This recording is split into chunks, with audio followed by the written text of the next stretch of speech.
say a few more words about this idea of Gaza being closed? I mean, we know that there's a siege on Gaza, but I'm not sure everybody really grasps when you say Gaza is closed. Like, can you come visit me? Can I come visit you? Can you go to London on holiday? What about other people? Can they just take a trip to Egypt to go shopping, or can they easily, you know, what do you mean Gaza is closed exactly? Maybe that's too big of a question, but start us out. Yeah, to try to summarize the whole story. Gaza, I mean, since actually the peace agreement, the first one in 91 and then the Oslo in 93, 94, strangely enough, the restrictions have increased when it comes to the border between Gaza and Israel. When we say Gaza and Israel, it is the road that goes to the West Bank.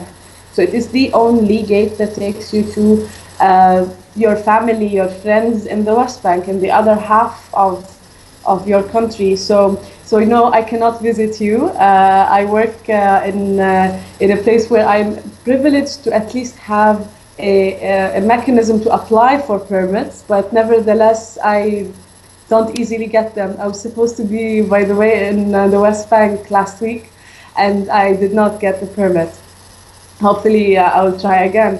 But you're talking about like 99% of the population do not even have the access to applying for a permit. And when you say apply for a permit, it's a long process of Israeli, you know, they check you with everything, every record they have of you and your family. And it takes a long time, and also very difficult. Nobody is really justified as going to, you know, you have to have a very strong justification to be able to get this permit, and also for very few days. It's never like a year or a few months. No, it's just for a very specific period.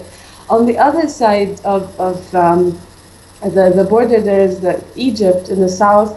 The border with Rafah, it's been like going on and off, like for some time when the Israelis were controlling, in addition to the Egyptians, before they withdrew from Gaza, 2005, there was it was possible to travel, but many would be not allowed. Like men would be arrested or would be interrogated. Women would be easy to cross to some extent, but then you have to go through lines and stuff and spend the whole day.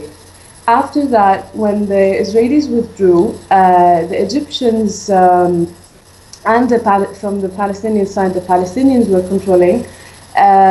It became dependent on the politics.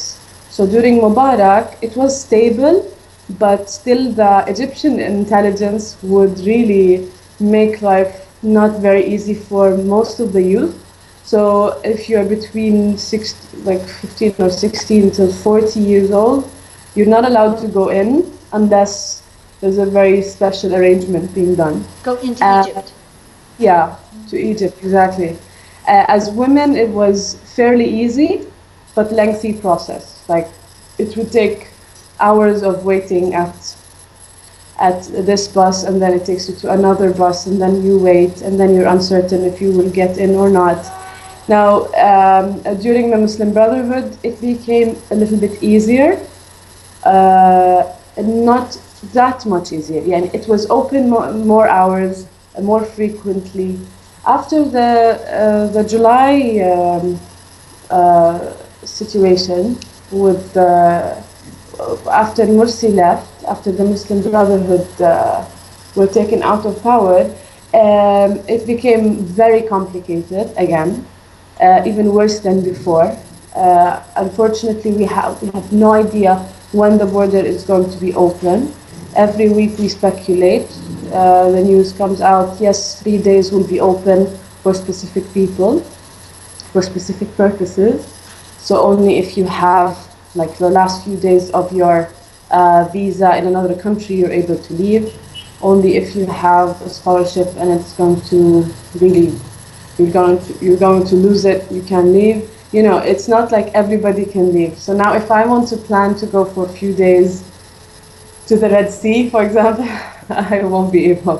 Forget it. It will take so much effort in trying to be in the lists, the long lists, waiting lists on the border from our side, and the same from the other. So it's complicated. It's not easy to comprehend all what I'm saying. I'm sorry if I'm really confusing everybody here. It is But the confusing thing, because it sounds like it matters.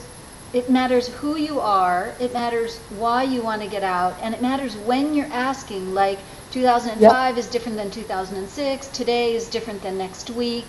And exactly. so again, like the electricity, you know, not being really in control of too much, and it also sounds very tiring.